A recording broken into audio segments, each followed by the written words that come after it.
Today I'm going to show you how to change the motor direction on a SeceuroGlide garage door using the brand new Somfy Rollixo Premium. First, take the screw out the bottom of the control panel and remove the front cover.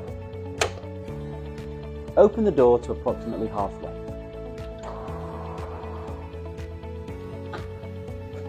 Press and hold the set button until the door jogs.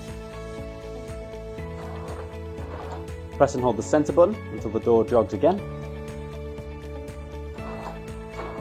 And then press and hold the set button until the door jogs a final time. You can now operate your door as required.